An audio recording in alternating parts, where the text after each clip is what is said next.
works. So welcome. So my name is Kathy E. Smith. I'm not feeling this. Kathy E. Smith, also known as Resource Reader, and I am here with Michelle J. Raymond and Jessica Jaw Speaks. And I'm excited because we met Michelle on Clubhouse. We did. I crashed your party, and thank you for letting me in because I had such an amazing time. How cool is Clubhouse when you can take it offline and have conversations like this? Like, that's my favorite. So thanks for having me again. You guys rock. Yeah, and look, you popped in the room and we were about to close it, and then it was a great room, right? It was because, we were talking, what was it? LinkedIn versus Instagram. And I was like, I'm on team LinkedIn. We all know I'm on team LinkedIn. And I was like, but it's always good to learn something. I was like, why would someone think Instagram's better? So obviously, Jessica, I think you're our resident expert on all things Instagram. So I thought, I'm just going to sneak in because there's only two of you and I'll just listen. And then as it turns out, we had such a great conversation with other people joining in. So yeah, just awesome. We absolutely did. And so we're going to talk about some things, like some new things, like we talked about LinkedIn stories, and I never hear anybody talking about that. I love them. Everybody's hating on LinkedIn stories. And I just look at it and go, if you haven't been to them yet, jump on your mobile phone and look up. They're at the top of the screen and they sit there for 24 hours. Like, where else do you get to sit on LinkedIn for free, and just have everyone's undivided attention? Like, you should have to pay for that kind of privilege. So I know, Jessica, like, Instagram stories are huge, and for some reason, people on LinkedIn don't like them. I mean, what's your views on that one? I don't get it. Yeah, so Instagram stories are definitely a huge thing. And I heard someone explain this to me, so I'm going to try to reframe it and say it again the way that they said it. But basically, they said for younger folks, when they see that the little light is lit up around your face, it means someone's home. It means that the account is active. So on stories, I think for a lot of younger folks who are way younger than me, they believe that you need to be utilizing stories in order to show people that your account is actually active. But it makes sense when we think, if we think about ourselves, right? If we go to someone's account and usually if they aren't lit up or maybe they haven't posted in a while, then yeah, we may think they're no longer on the platform or they're not hanging out anymore. With LinkedIn specifically, I just take everything I do on Instagram and just pull it on over to LinkedIn. Now, not everything, but my stories for sure and my reels, if they pertain to something that's around LinkedIn, or I feel like my LinkedIn audience may vibe with, then I will absolutely share it on both platforms. Now, my other silly stuff, you definitely got to go over to Instagram to see, but majority of the things, yeah. So, but I just did one yesterday. So check out my stories because it's there. So you bring up an interesting point, Jessica, because I think that people, you said that you repurpose it. Well, you didn't use those words, but if you think that your audience can benefit from it on LinkedIn, and I think that's a mistake that a lot of people do make, that they're not careful about the content they put. So what do you think about that, Michelle? I'm with you. Like, if it fits on the platform, bring it across, because the tools that you have on, say, TikTok or on Instagram to make the videos far outweigh any tools that LinkedIn gives you. Like, to make a video on LinkedIn, it's fair for stories. It's pretty basic, and there's some really cool tools that are on the other platforms. So if it makes sense, you can make it on there and bring it across. If your audience is here, we're not telling people to try and be on everything and try and be everything to everyone. And I think that's what I love, Jessica, that you're like, yes, this works for this audience, and no, that doesn't work for that audience. And so, being selective about what you're putting on each. And you can always tell when someone's come from Instagram and they just automatically use one of the schedulers, you know, and you see they must just post it to every platform, the same content. And then you see 30 hashtags sitting on a LinkedIn post. People don't do that. Like, you know, roughly 3 is the magic number on LinkedIn. Whereas, correct me if I'm wrong, Jessica, but I think it's like 30 that are on Instagram for hashtags. So huge difference. You use 30 on LinkedIn, you're going to get penalized because the algorithm doesn't love it. So it doesn't work exactly the same. So yeah, definitely love your idea of choosing what works best on each platform. Yeah, you know, So it's I think that you can create one piece of content, but you will need to alter it for each platform. So you can essentially create one piece of long form content, but you'll need to alter it depending on what platform you're placing it on. And absolutely, 30 hashtags on Instagram. To be honest with you, you're not even supposed to use all the 30 all the time on Instagram either. You know, sometimes you should do 10, 20 and stay within that realm. And then they have to be within a certain amount, right? It's like under a million, some a million. It's a whole science to utilize Instagram. But I think the biggest thing about it is just have good content. Just have things that you're really passionate about and speak to those things that you're really passionate about or document in your own life, right? I was in a Clubhouse room the other day and someone that said, just post what you live. And I was like, oh my gosh, that's it right there. Like literally. Just post what you live, what you do, how you do it, the results that you provide. That is your content. So passing on over back to you, Kathy. So I learned something every day. I almost said I'm done speaking. That's why I paused. I almost said I'm done speaking. That's why I paused. Welcome to Clubhouse chat. Oh no, we're on LinkedIn Live. It's so hard to remember, right? I love this is that. Michelle and I'm finished talking. And I always forget to say that when I'm on Clubhouse. Yeah. Or I'm complete. Yeah. Because I think there's a whole thing like you shouldn't say that you're done talking because you're not really. So that's a whole thing. But Michelle, I learned something from you when you said, I didn't know you would be penalized. I mean, not that I ever did 30 hashtags on LinkedIn, but I didn't know that you would be penalized for that. Look, and we never really know the true ins and outs of the LinkedIn algorithm, right? So it can only be by people that are out there testing it, and people like Richard Vanderblom does a really great job of doing testing. John Asperian, there's a couple of guys out there that really go in and do the research, you know, that the rest of us can kind of piggyback on. But most of the research keeps pointing back to it used to be between 4 and 9 was the happy place, and most recently it's moved back to 3.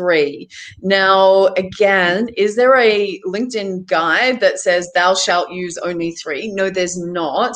Although LinkedIn has put some literature out that would suggest that 3 is the magic number, but they're never going to tell us what actually works, because then we'd all do the same thing and try and game the algorithm. And that's when the whole platform will just, you know, turn upside down and all of us will run away from it. So yeah, it's always changing. Like, I've been using it for around 7 years. And I would say in the last 18 months, the changes, the new features, the way it works, because of, I think, the sheer volume of people that came onto, you know, LinkedIn last year, you know, because of COVID, it's crazy to keep up. Like, it is like almost a full-time job for me to let the people that I'm connected with know what's happening. And just as you think you've got it sorted, somebody changes it, like killing me. Like, you know what's so amazing? That is a perfect. No, go ahead. Go ahead. And no, after you. It happens on all the platforms, though. That's what's crazy about it. That's what's crazy. Yeah. It's not only LinkedIn. It's Instagram. Yep. It's constantly changing. It's like, yep. You know, if you're into TikTok and you're paying attention to that, it's shifting a little bit, but then they're always adding. I think with TikTok, they add more features than any of the platforms. Elements and just different things you can do with it. Now you can pull up like basketball stats and list it in your video on TikTok. It's like, who needs that? Anyway, wow, crazy. You're right. It's a full-time job. That's why you need professionals to like give you, because you can never keep up with this stuff and continue to do your actual job as well. No way. No, it's impossible. I mean, do you find the same, Kathy? Like this, regardless of the platform, trying to keep up with it. And I think if people try and keep up with it, you lose your focus on who you're trying to help. Because when you get obsessed with the algorithm, you're not obsessed with your new potential clients and how you can help them. And so I don't do any analytics. I don't enjoy them. I don't look at them. I just go, how can I help more people? How can I help more people? That's my algorithm, like, wow, like, You said you don't do analytics?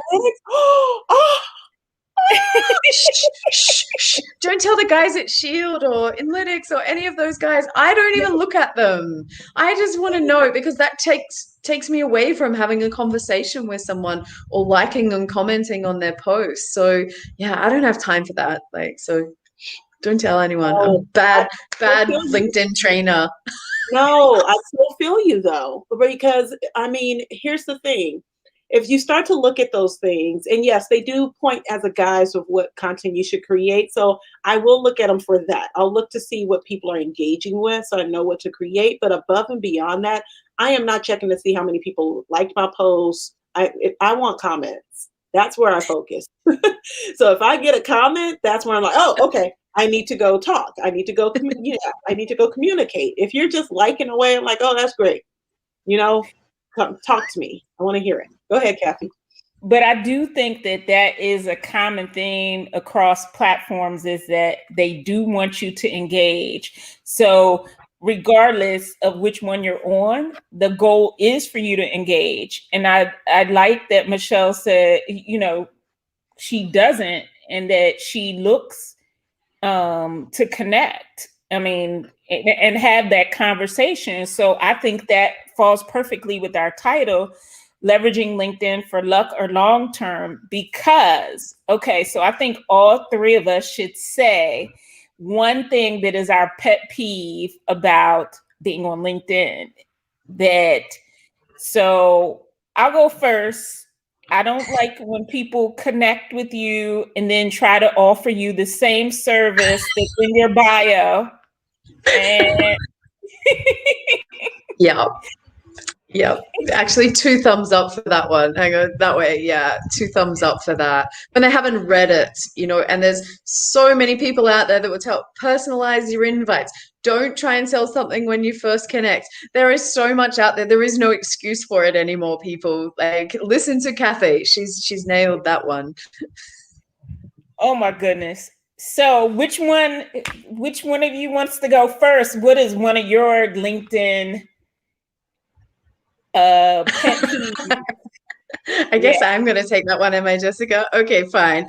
So mine are engagement pods. When LinkedIn trainers tell other people when they're starting out on the platform that they can only be successful if they jump in a pod and try and game the algorithm like that. So I don't know if you guys know what pods are, but basically paid or unpaid, be a part of a group, and everyone commits to liking and commenting quickly on each other's posts. Now, granted, do they work against the algorithm? Yes, they absolutely do. You will get more views than trying to do it yourself.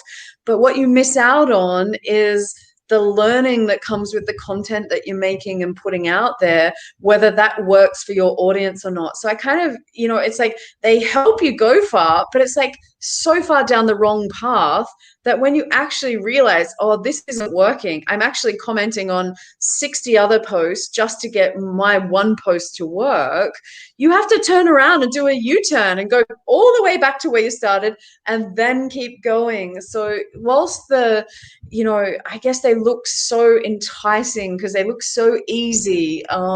But yeah, the fact is you'll miss the lesson. So it's harder, it's slower, it may take some time, but you'll end up getting paid back 10 times over in the long run. So yeah, it's just my advice to people. All that glitters isn't gold, as they would say. Just, there is no easy path. I've been doing this for 7 years. If I had an easy path, I would be selling it to people. It's hard work, right? And I think what you say here, Kathy, leveraging LinkedIn for luck or long term, I think it's definitely long term, and you make your own luck, by doing the hard work, by making the relationships. So I just encourage people to back yourself, trust yourself, and be okay with not getting likes and comments sometimes. It's part of it. I did one the other day. You'd think after 7 years of posting consistently, I would be able to nail it every single post. Nope. The simple answer is I made a mistake. I posted at a time where I know my audience isn't on, and I went on a bit of a rant. And of course, no one engaged, and it flopped compared to my normal things. Now, I know I shouldn't do it, but I still did. So, there's a lesson there for me to stay disciplined and do the things that I know will work and have proven over time. So, yeah, that's my thing. So, I just want learners to be okay with the fact that you may not get a million other views, and comparing yourself to other people who do, they may not be on a level playing field. So, it's okay if you don't get 20,000 views per post. You'll be all right. Like, just create good content and good relationships, and it will pay off more than anything that would ever happen in an artificial pod. So I want you to be successful, and you are going to be if you do those things. The foundations of LinkedIn are relationships, and if you're not creating, I say content as well, but I mean likes and comments on other people's posts are content for me. So, it doesn't have to be your own original stuff. But if you're doing those two things, you'll nail it. Like, it's really that simple. So, Jessica, what's yours? I'm going to pass across that way. Yeah. So, my pet peeve on LinkedIn, I got to agree with Kathy. It's just the DMs. I don't like when you just connect with me and then wait a week and then all of a sudden you're DMing me. What I like to consult my clients on is just to tell them to interact with a couple of posts first. If you find someone and you're like, you know what, they are an actual ideal client, like they really fit the profile as much as I can see. I call it a digital background check. I've done a digital background check on them. I know, like, I could help this person, but engage with their content. And if they aren't creating any content, you need to find a different way to engage, either on another platform or some way, shape, or form. You need to engage them without jumping into their DMs. And my pet peeve, let me back up. The biggest one is just sending me a link. Hey, link drop. Join us on da da da da da. I've never talked to you. I don't even know how we connected. I can see we connected to 2 people. I don't really even know them people. And you're sending me a link to your webinar or your event. And I'm like, wait a minute, hold up. Just because I'm a mom don't mean I want to come to your mom event. I don't know you. So anyway, that is my pet peeve. Don't do that to me. You want me to show I can't imagine what you do if you get like something. You better do some work. I can't imagine what happens when you get the DMs that say, hey, you look cute. Like, can't even imagine those ones. Oh my God.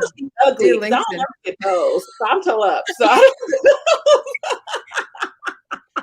I am crazy.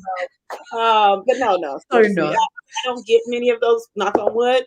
But I think, I don't know, or maybe people are just, maybe men don't want to address me because they know I would be like, are you sick? What's wrong with you? Does my profile look like I want to? So anyway, I think I'm intimidating.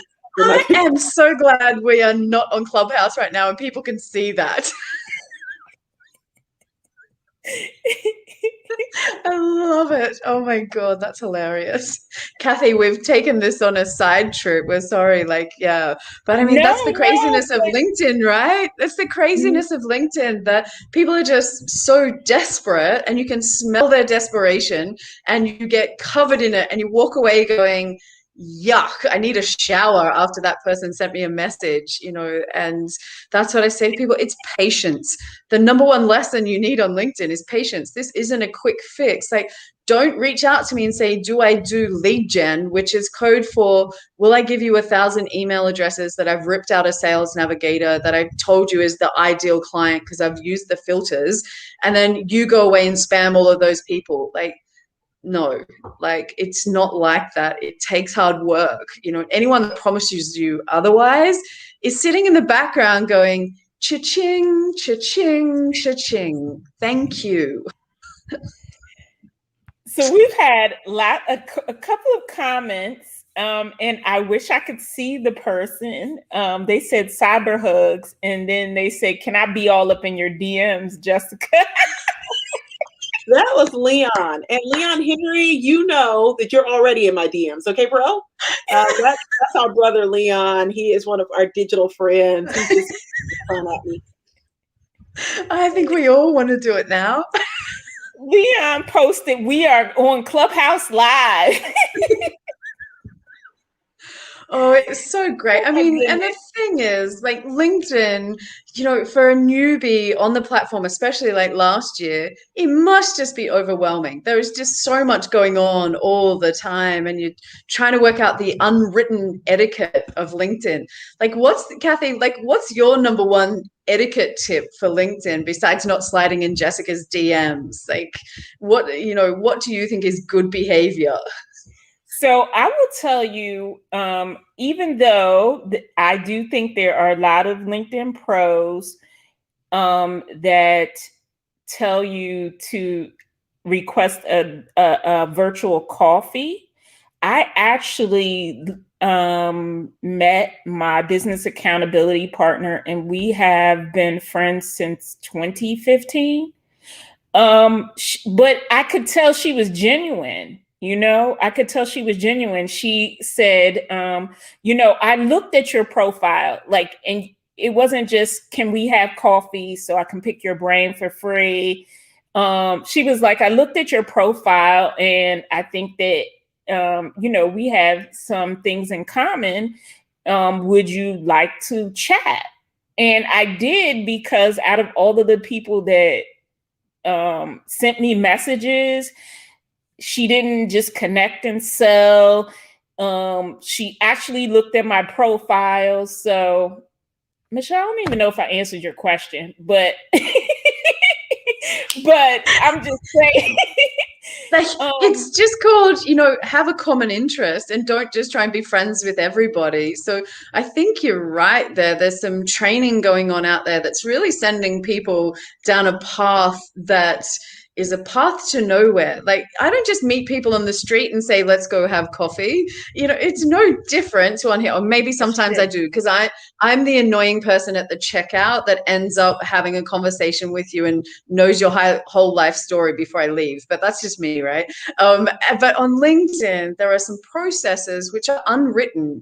And I think that's probably the challenge. And I'm sure it's on Instagram as well. I wouldn't know the rules, not according to Instagram, but the unwritten rules of Instagram, what I should follow when I'm on there. So I'd be flying blind, and my posts are as simple as, here's a picture and a few sentences and maybe a few hashtags. That's as basic as my understanding of Instagram is. Please don't go and look at my Instagram. Like, it's a work in progress. I think I'll talk more to Jessica, but no, don't do it. Don't do it. But, the thing is with LinkedIn, it's again, you're forming relationships. You're not just trying to clock up numbers.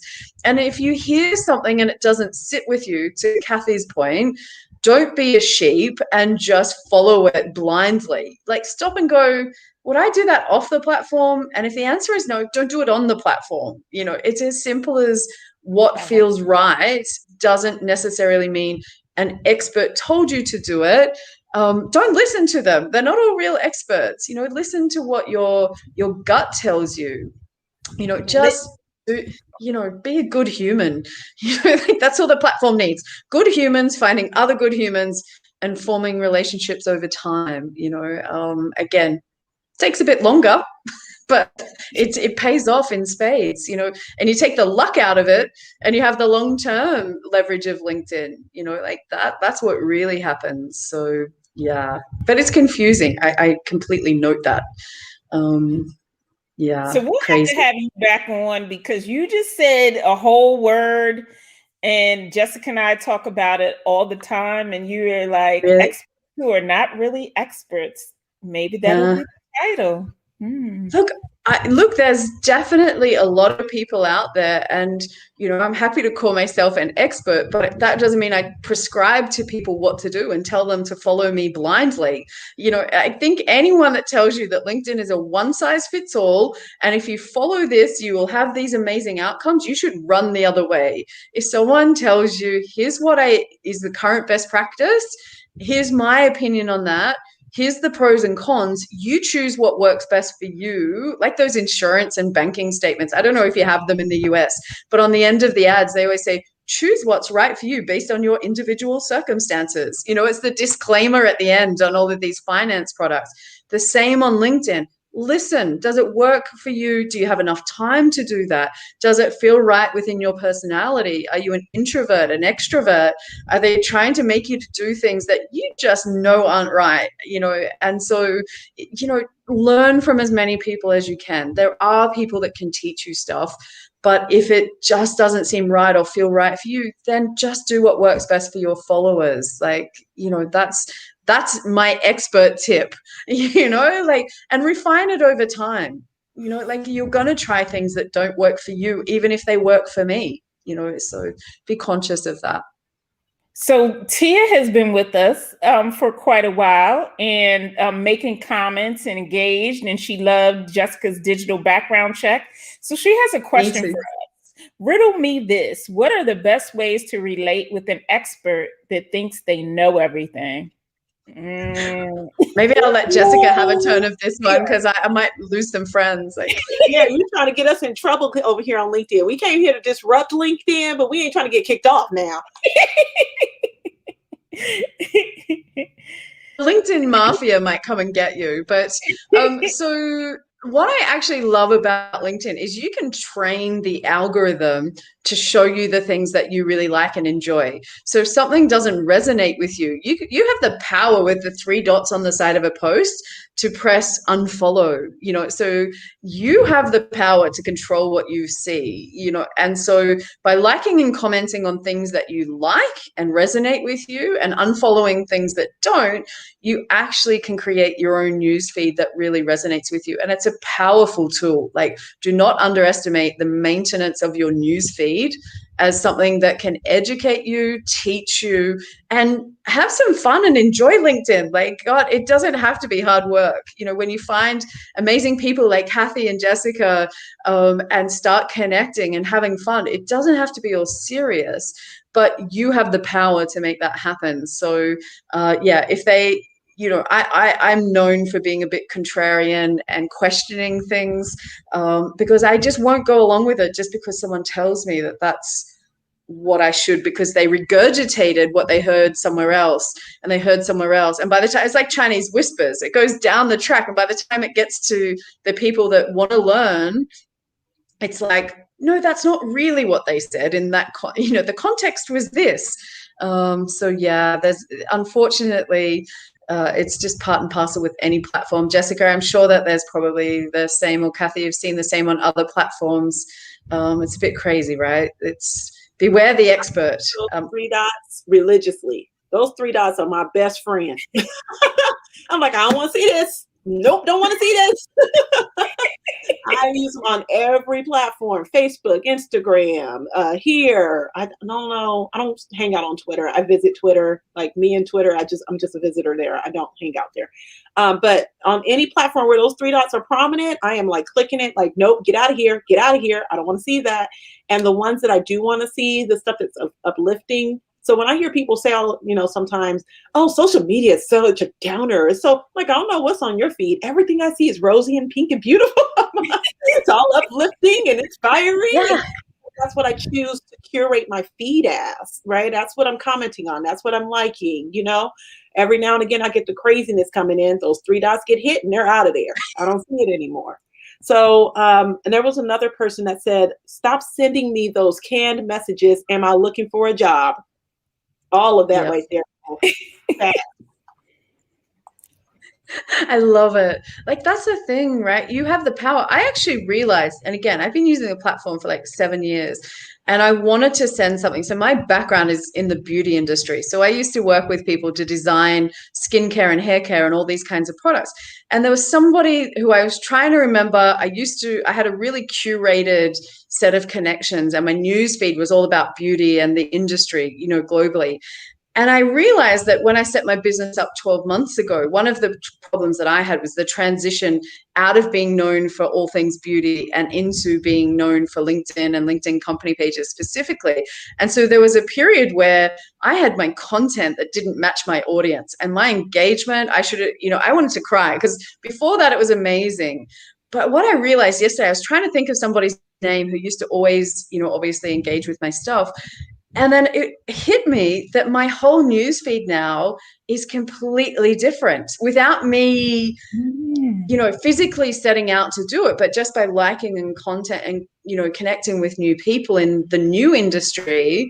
All of a sudden I was like, wow, this thing's powerful. It is basically, I've gone from reading one newspaper to a completely different magazine, just by teaching it what I like. So definitely, if you see something you like and comment, because the algorithm will take care of you.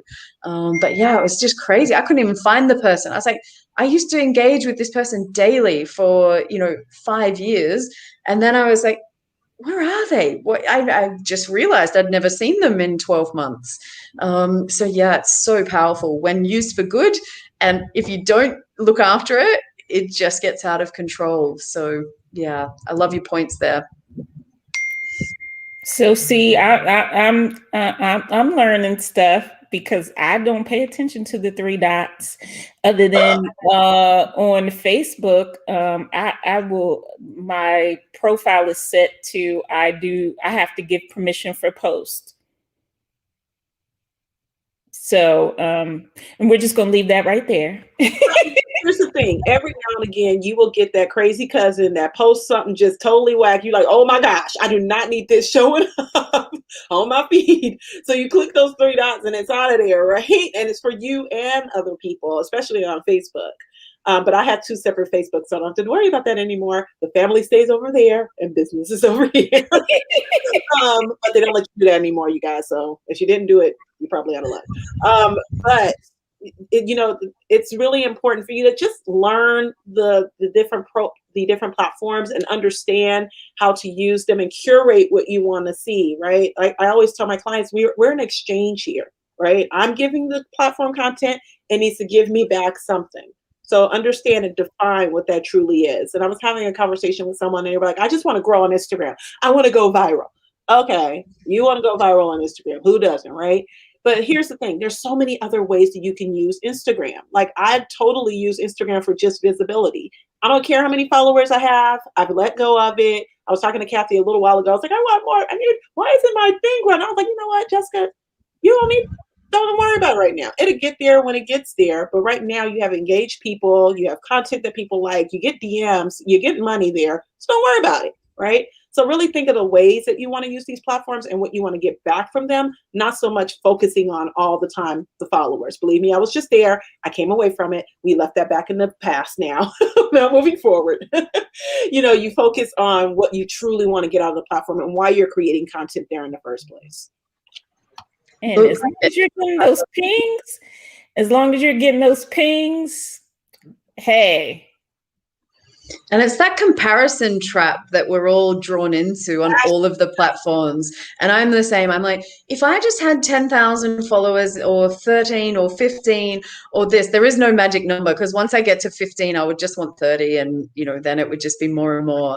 And so, and this is what I've been trying to explain to people is that, having those true fans, as people throw around those words all the time. I was looking it up the other day. If I wanted to get 25,000 new LinkedIn followers in 48 hours, do you know how much it would cost me?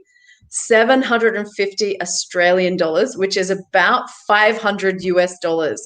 Wow. I could have 25,000 followers, all fake, and all, obviously there's consequences of that.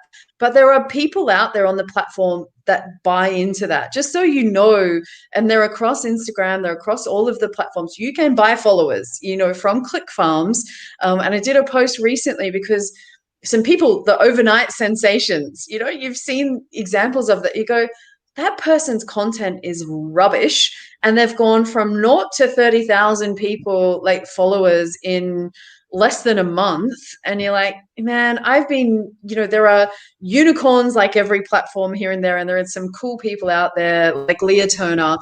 She's done an amazing job growing organically by being her and being authentic, but she works hard at it. It didn't happen by magic, but there are people that you will see and you'll just go, really, if you smell a rat. And you can tell they have mostly Nigerian followers or from Bangladesh, a lot from India, with the 4-word responses. Great insight, such and such, thanks. Because 4 or 5 words seems to be what everyone's told as an ideal response, for one to count. So you can spot them a mile away, but it's easy to still compare yourself and go, if I needed more, I need more. The platform's designed to make us feel like that. It's up to us to catch it and go, just because it's good for LinkedIn doesn't mean it's good for Michelle, Jessica, and Kathy, or anyone out here that's listening to this. So you got to catch it. I mean, they do a great job to suck us all in, right? Like some of those documentaries, you watch what happens behind the algorithm and you're like, I don't want it to do that to me, but I'm sucked in.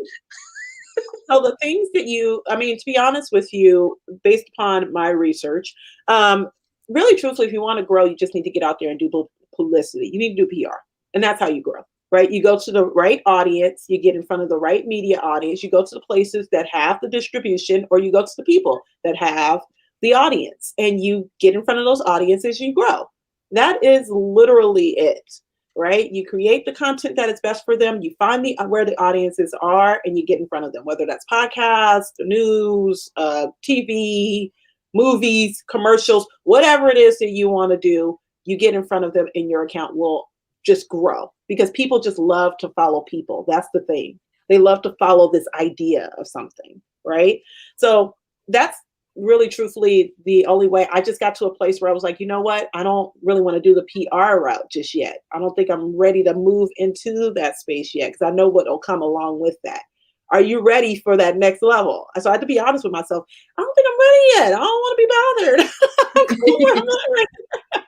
I know that it's going to require more DMs, more content, more comments, more. You got to do the dress up. You got to do the thing. You got to show up. You got to have the lashes, and I don't feel like I want to. That counts me out. I'm out.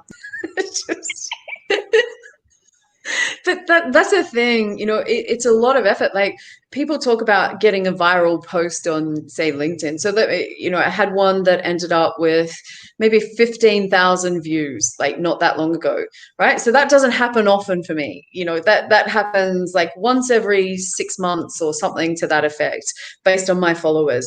Now, what effort did that take? I did the post at 6 a.m. I was replying to comments. There was about 300 of them between 6 a.m. and about 10 o'clock at night. And pretty much the only thing I achieved all day was responding to comments. I don't have a VA. I don't have anyone else that I outsource that to. It was me. It meant that I then had to catch up all my normal work. So when you talk about, like, I know what you're saying, Jessica, when you talk about going viral, people think you just sit back and just, oh, look at it go. Like, that is not how it works, especially on LinkedIn.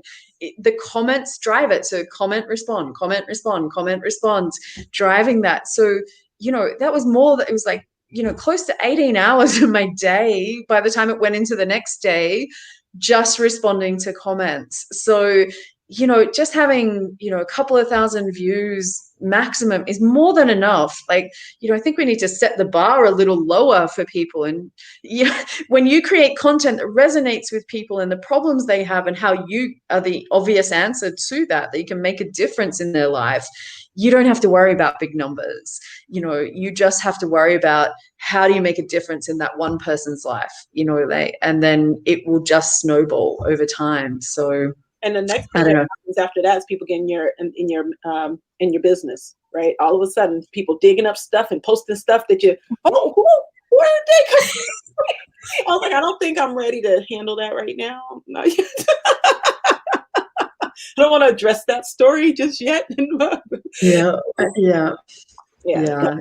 It comes with a lot. But the fact that you're even saying this is like that's more pieces of content now that you can now take and create from that. Like the expectations of going viral. Are you really ready to go viral on LinkedIn? Right? Like, It's a lot. And do you need to? Like, I don't think you need to. Like, I think you just need a Getting any new clients, Michelle?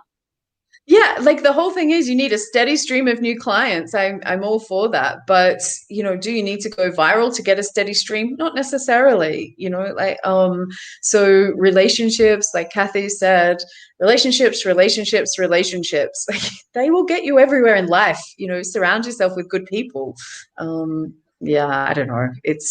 We make it about social media and algorithms and LinkedIn, but it's about people at the end of the day. Like you, sorry, LinkedIn, I earn my money from being on there, but it comes because of the time that I spend meeting new people and finding out how I can help them, not trying to shove something I do down their throat and saying, hey, you don't know about LinkedIn. I'm going to go and show you how to do company pages. Buy from me, buy from me, buy from me. Like, no one wants that. I've got 20 years of sales experience that tells me it doesn't work off the platform and it's not going to work on the platform. So, yeah, there's so much cool stuff that we've been covering here today. It's just been amazing, ladies. I'm so glad that we did this.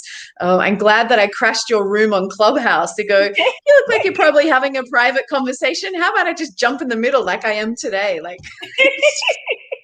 no, so we met you on Clubhouse and we wanted to party with you.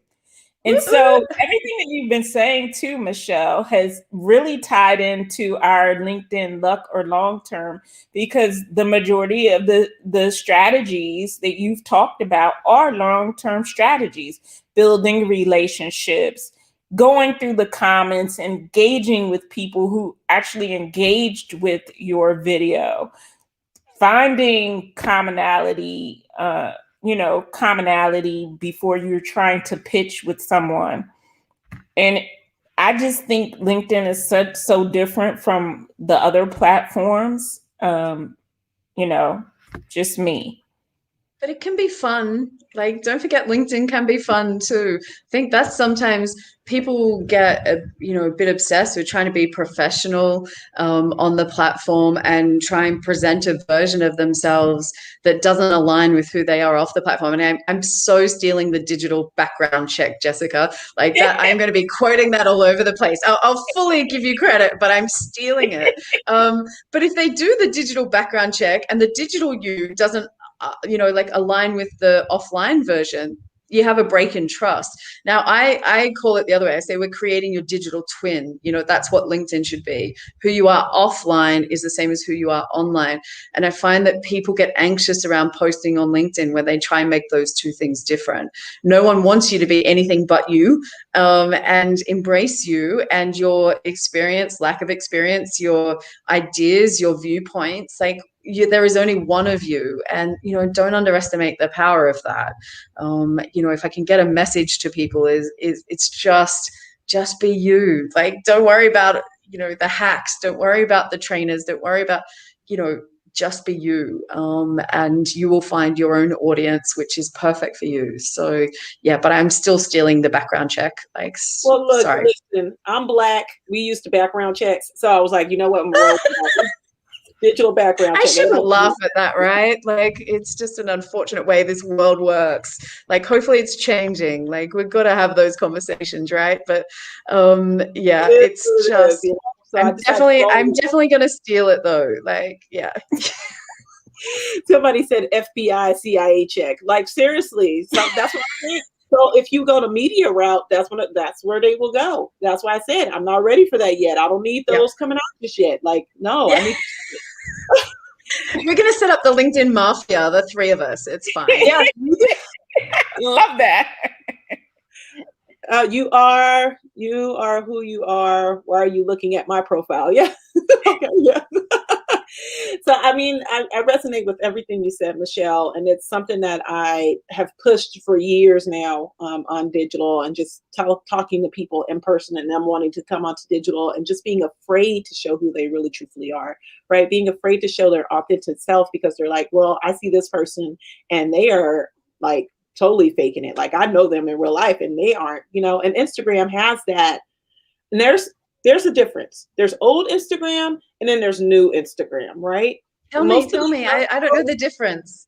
The Tell old me. Instagram used to be doing it for the gram, right? It was the whole thing of you do it for the gram. You go, you dress up, you know, you aren't yourself on the gram, Mm-hmm. right?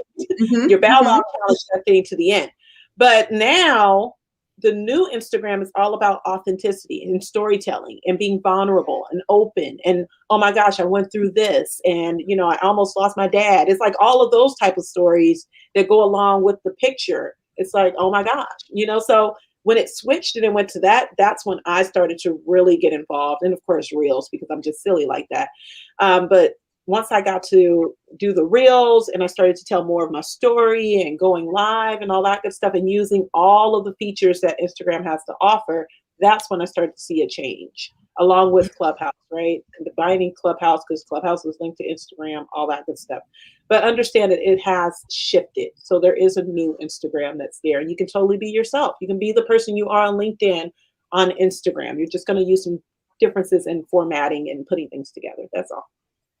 Interesting. So glad I came here. Sorry, Kathy, I didn't mean to cut you off, but I haven't used Instagram much because the old gram, as you call it, I feel like I'm like so far out of touch. But I feel like it feels like it's shifted. Like TikTok, it seems super authentic. And maybe that kind of culture's come across, which I think is a positive thing. So yeah, Kathy, sorry, I didn't mean to cut you off. I was just super excited what Jessica shared. Like, yeah. No, I was just, the only thing I was going to say is that I think that's true across platforms. They're saying, even YouTube, like, don't go on there and use the fancy cameras and all of that. People just are taping with their phones, and people like that versus you spending all this money on production. Yeah. Just, what happened is, I think with, and then we'll end this. We're bringing this to a close, you guys. But I think what happened was with COVID and everything, and I think it started to happen a little bit before COVID, to be honest with you. But after COVID, it was this shift of, oh wait, I gotta use this stuff, and people were just like, okay, I just gotta use what I got, you know, because I have no other choice. And I think with that came along the look of professionalism, or what we thought was professionalism, went down, right? You saw TV shift from being this high produced thing to people being in their house like, hey, we're reporting the news, you know? Here comes my cat. Here comes my cat. You know, that whole thing came into play. And now people are like, hey, I don't, you know, overly produced, I don't trust it. But if you're just yourself and I see, you know, your couch in your background, or I see your kid running behind you, oh, I get that. I relate to that. So now you can create content and more just relatable, authentic. You don't, you know, even the backgrounds and the backdrops and stuff, people aren't looking, I mean, they are still a little bit, but not as much as they were before, right? I still get compliments on this brick that is fake. It's, I don't know what, but you know, it's misaligned. Like some of the lines are like mismatched. This brick don't match. It's totally off. But you use what you have, you know, and what's available to you. And if you need to use your phone, use your phone. The biggest thing is the content. What is the subject matter? Is it going to help me? Is it valuable? And that is where the emphasis is now. It isn't on everything else. And being consistent, which is always a challenge. I'm just saying. Absolutely. No matter what platform you're on, just being consistent is it's always what I say for LinkedIn company pages, exactly what Jessica just said. You know, get out your phone, everyone's got one, and take photos of the everyday ordinary. The least polished that it is, the better it will perform on LinkedIn in general, but especially company pages. If you want to get the most out of it for your business, then just snap happy snaps that aren't staged. You know, the photos I hate the most on LinkedIn company pages? Work with me here. You have, picture this, you have a boardroom and you have one person of every race and one woman all standing around the table. The diversity and equity fake boardroom photo, that is my least favorite photo on the whole of LinkedIn.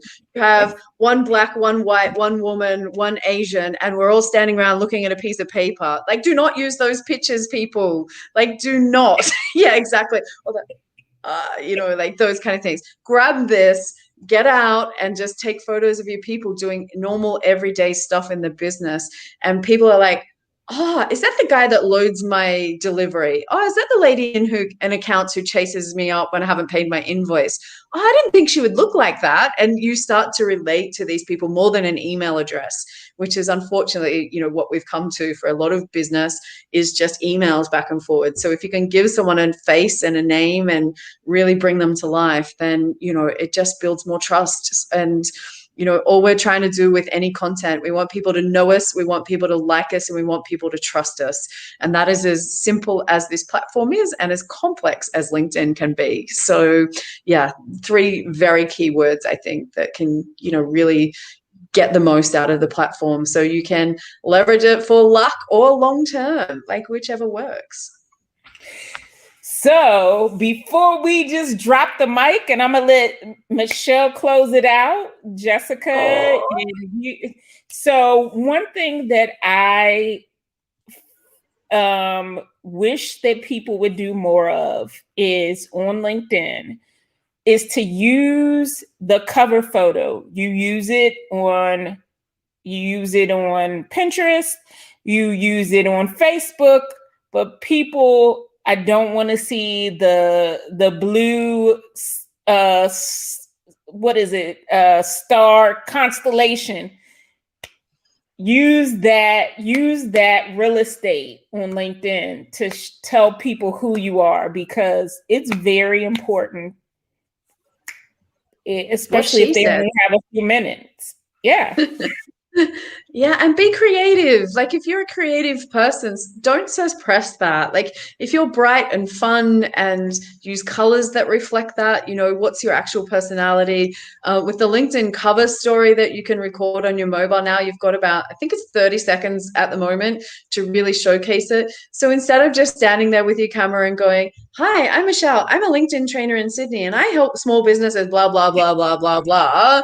Like you can read that in my profile, but I'm going to challenge everyone, go and check out my cover story, which you find that by jumping on my profile, Michelle J. Raymond, and then clicking on my profile photo, and there will be a video starts playing. I had a bit of fun. I'm not a creative person, but I did have a bit of fun. So yeah, drop me a message and let me know what you think.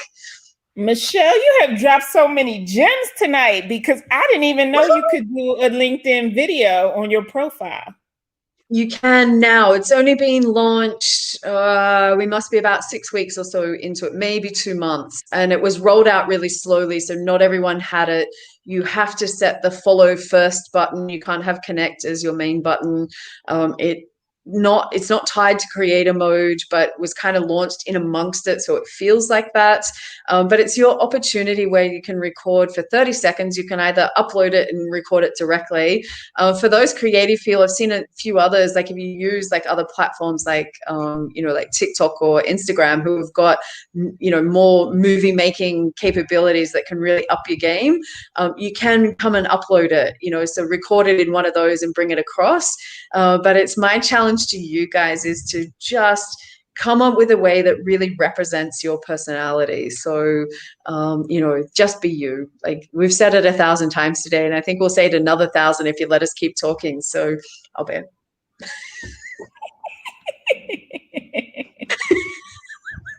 Oh, so is it Daphne just said, okay, just learn something new. Yeah, so I've learned a lot, but it's just been really fun. And every time we always say we're going to do it again soon, and that doesn't happen, but we're going to try to do better, right? Yeah, and Something I said. My tip would be to make sure that you're engaging on other people's posts. I love what Michelle said about content, that the content isn't only the content that you post, but also the comments that you leave on other people's posts, and engaging in that content, and even sharing someone else's posts. I share a lot of content on LinkedIn, because ain't nobody got time to be creating stuff on LinkedIn sometimes. But there's some posts on here that I really resonate with, and I'm like, this right here, like I literally just put an arrow, an emoji, like I agree with this, and I have this thing where I say Joss Speaks approved. When there's something that I really resonate with, and there's a piece of content that they make that I'm just like, oh my gosh, I'm like, this is approved by me. I've co-signed this. I like that, Congressman, but I'm not. So anyway, we dropped the mic. This is what I was looking for, my mic, so we can drop it. And thank you guys so much for joining us. We are definitely going to do this again. If there's any questions, because I don't like to close these down without answering any questions. So we have about 5 more minutes. If anyone has any questions about LinkedIn, you have Michelle here to answer questions about LinkedIn. You have Kathy here. I don't know about LinkedIn. I know a little bit about a little bit, but I'm going to let them too. And if I can hop in and jump in and add some giggles or a joke here and there, I'll try my best. I'm no comedian, but I do have some kids, so I gotta keep it light around some kind of way. So you guys feel free to ask any questions you may have. I actually had one of my friends, Yeva, who's in Latvia, which I had to look up and say, where is Latvia? So it's in Europe, like over that side of the world, which, you know, I'm on a big island away from everyone else. It's not my fault, right? So, but she made this amazing post one day that said, your likes and comments are your own personal ads. So you're leaving a trail out there of who you are and as a person and what you do.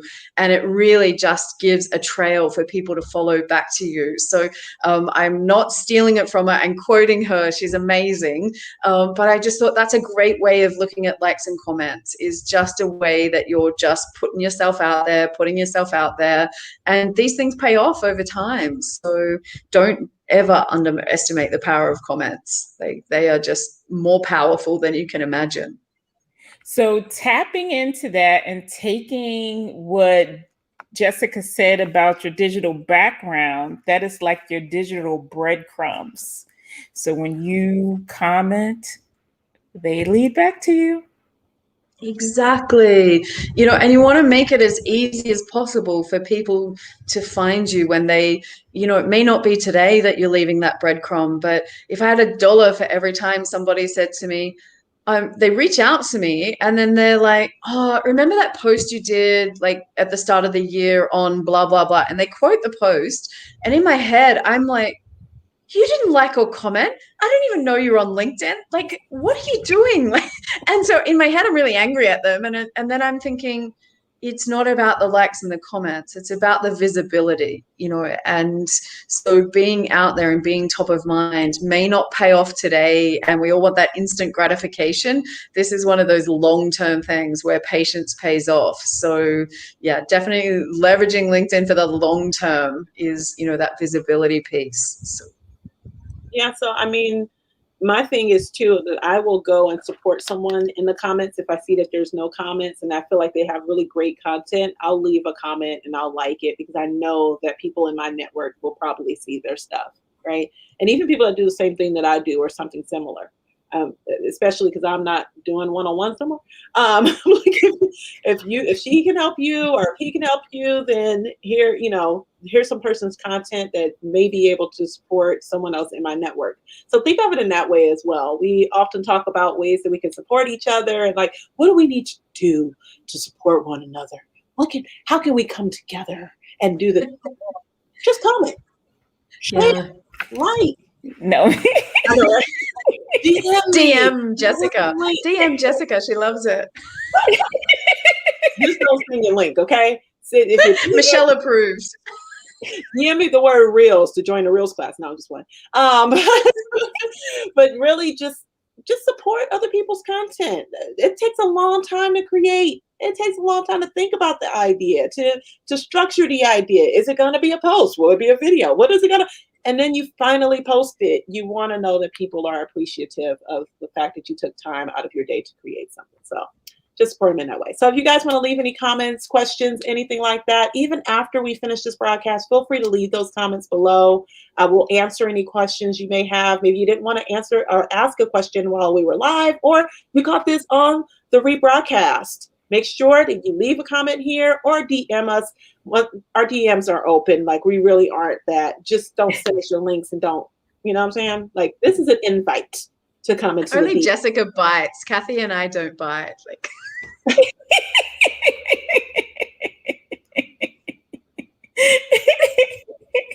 On that note, I've killed it again. Like, this is what happens. You let me off the long leash and look what happens. Boom. been fabulous, ladies. Thank you for letting me be a part again. Like, I'm so glad that I interrupted your clubhouse room with the two of you chatting to find out, because like this is just awesome. This is why I love LinkedIn. This is why I love socials. This is the kind of thing that is the return on the investment of the time, when you find awesome people that can teach you how to be a better human. Like, yeah, thank you, ladies, for letting me be a part of it. So I appreciate it. People out here need a class, okay? Just saying. Just saying. Digital background check is now mine.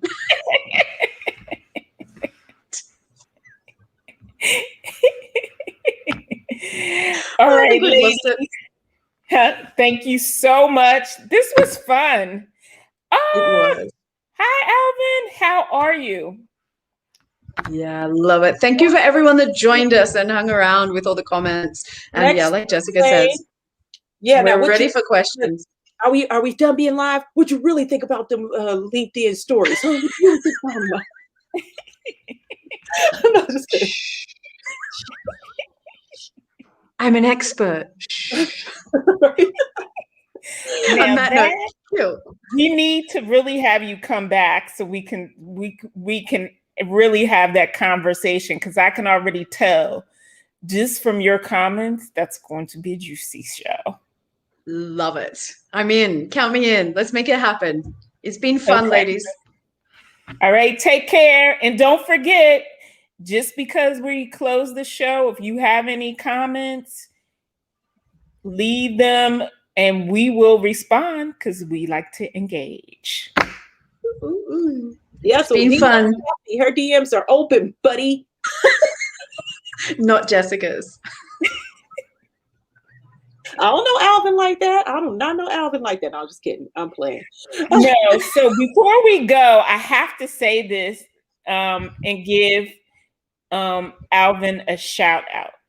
Okay, because I did a workshop and he was in attendance, and he gave me a my very first LinkedIn recommendation, and it was so phenomenal. I love it to this day. He said that I was the Rosetta Stone of social media. Let's end on that note. Wow. Let's end on that note. And Alvin, yes, we need to chat. And you can get in my DMs so we can talk. You two are silly. We have lost Good night, it. It's everyone. been fun. Good night.